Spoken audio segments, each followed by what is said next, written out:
My mother was a medical technician. She was one of the first women in that field after the war. Everybody knows I mean World War II.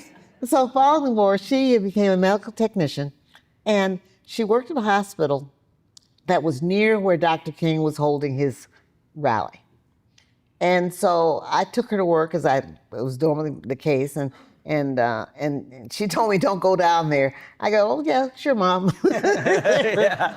You know, Right, teenagers know right. everything, don't they? I mean, so I kind of played it off like I wasn't going to go, but I went anyway.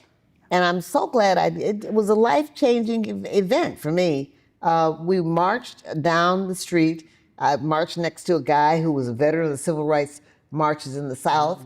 And he was one who told me how to handle the cat calls and all the whatever. Yeah. And then we got to the middle of the park, and that's when Dr. King was hit by a rock and started bleeding.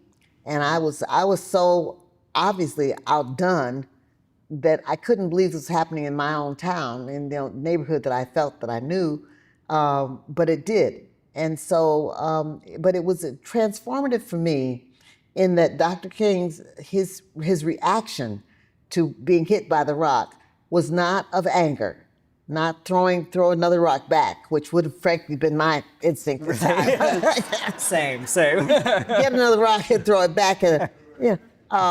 Matter of fact, I'm telling a side story. This is not in the book. Please. We're literally here to listen to you, so tell your stories. Marching down the street, and these people are lining the streets screaming at us.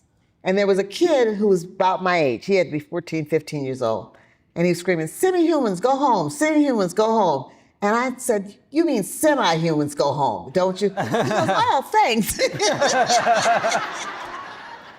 So that's the vignette for that. I remember from that march. But it was pretty traumatic. But Dr. King's attitude, his response to being hit by a rock, was one. It was almost otherworldly. He took it in stride.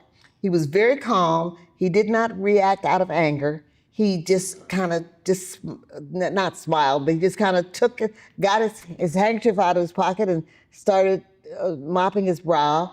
The blood was streaming down his face. At least I recollect, that was my recollection, that you could see the blood. And he just kind of mopped it away and, like, oh, no, I forgive them all, Yeah.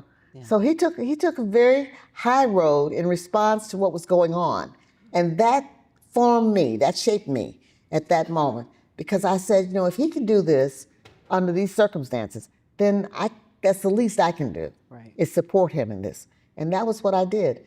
And it was from there on in. I mean, this was the time, Lucas, you're too young to remember this, but no, seriously, I had friends and colleagues running around talking about kill the pigs, cut off their head. It was really tough times. Yeah. But Dr. King's reaction said to me that was wrong and that we had to take the high road and just be loving and forgiving of the people who hated us. And I took that sincerely into heart. Yeah. And so it made a difference in my life from there on in.